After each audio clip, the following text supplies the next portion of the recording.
when you shouldn't do SEO. Hey, I'm Sam Dunning, co-owner over at webchoiceuk.com and host of the Top 100 B2B Marketing Podcast, Business Growth Show. And if you haven't yet, check out my weekly email where I share actionable website marketing tips, useful podcasts, free resources, goodies, and more to kick off your week with a bang. Why not give it a trial over at businessgrowth.email? So you'll often hear myself and many other marketers out there harping on about the benefits, advantages, and why SEO, search engine optimization, getting your website to that all-important page one top spot in Google's organic search results is great. But today, I want to share 5 scenarios in which SEO might not be the best fit for your business. Let's dive in. So the first situation of when a company might not be in the best place to invest in SEO is if they're in a new category.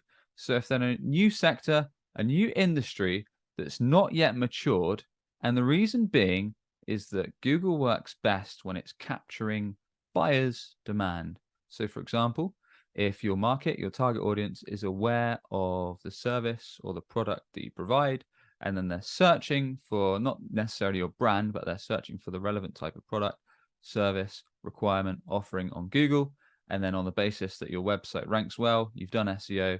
If it's page one, if it's one of the top results, they're going to click through onto your website and then convert whatever you class a conversion as. However, if you're in a new category that's not yet established and people aren't aware that it's an actual thing, then SEO is probably not going to be the best bet. As an example, someone recently approached us.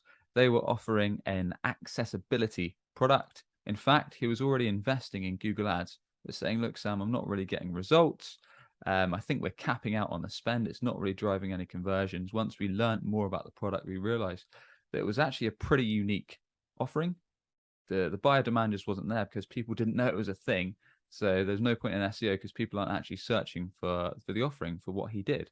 So even if he did rank well, there just wouldn't be any demand to capture on Google search. So instead, what I recommend is actually talking to your ideal clients, whether you've got existing customers or you've got ideal target prospects, and understand where they get their trusted information from. So whether that is things like event shows, whether that's industry publications, whether that is press releases, news articles, certain social media channels, you're much better investing your money working out where your ideal clients go to each day to get their information, where they hang out on those channels, and investing in those to raise awareness. If you really want to do SEO, what you could do is top of funnel searches. So things like how to do X, best ways to do Y, what to consider before doing Z. So more awareness-based searches that can link to your website. So when people are searching for some of the problems that you solve or have questions around what you do, you can create articles, information pages on your website to rank for those that might drive inquiries, leads, sales long term. The second situation where SEO might not be the best fit for your company is if you need results super fast.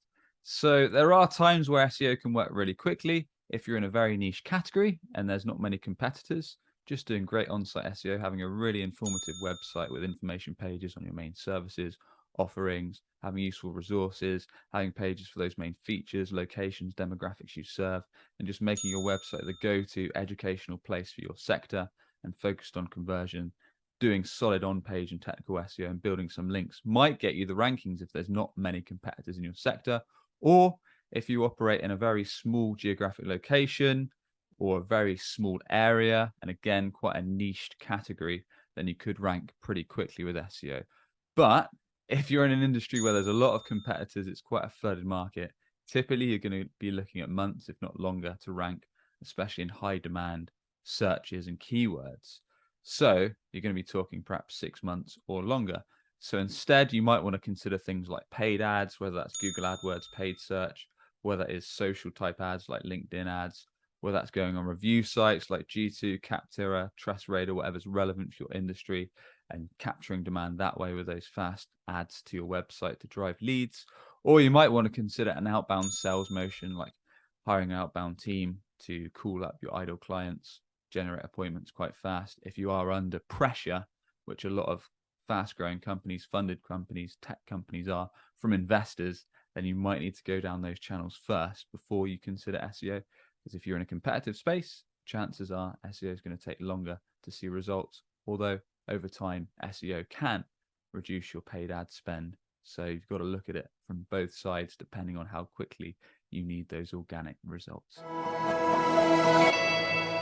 The next situation is if you're not willing to work on your website. So perhaps you think your website is a Picasso, it's an absolute work of art, and you're totally against making updates to it, then SEO might not be for you. There's two big main elements to search engine optimization. Once you've established the target keywords, the target search terms, you want your prospective buyers to find you on page 1 of Google, and you want to capture that demand, you want to capture their traffic, their searches, and you want to generate leads and sales for. Then you've got on-page SEO and off-page SEO. On-page SEO typically involves work to your website. So that might be things like adding new landing pages that are super relevant for the search terms you're targeting, with helpful information, problems you fix, benefits, maybe some testimonials, maybe some unique research, maybe some interviews, and all these good, useful insights. You've also got the technical SEO side of things.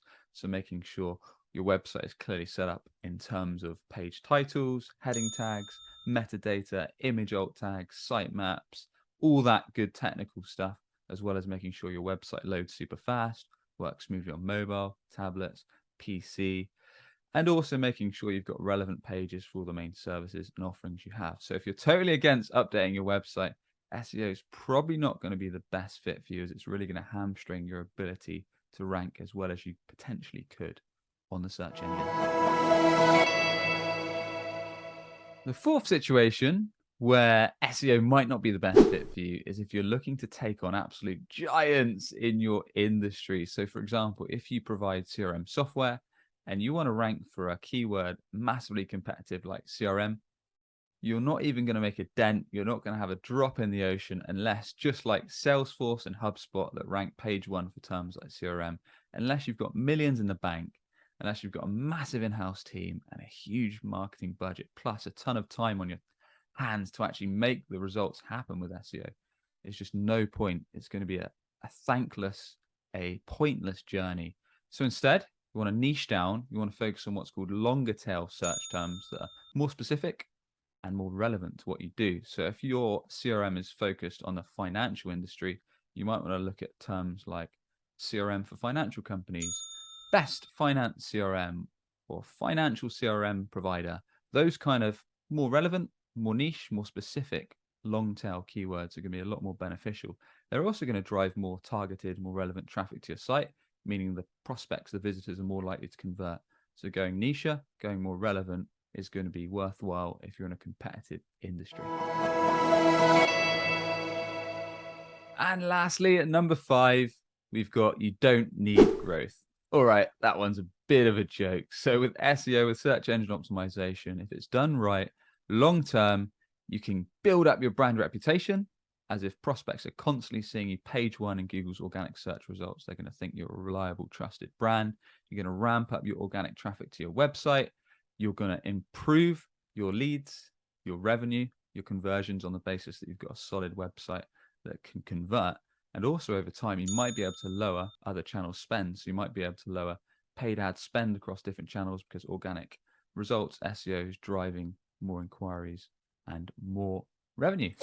And there we go. If that's not put you off SEO for your business, we've got tons of episodes with actionable tips, how you can utilize on-page SEO, off-page SEO, how you can build links, free advice over on the site at businessgrowth.marketing or Business Growth Show, B2B Marketing Podcast, or you can check out more episodes on the YouTube. Hope you found this of use. As always, if you enjoyed today's episode, a quick subscribe on YouTube is much appreciated, or rating on the audio podcast channel goes a long way. And with that, I should catch you on the next one. Cheers.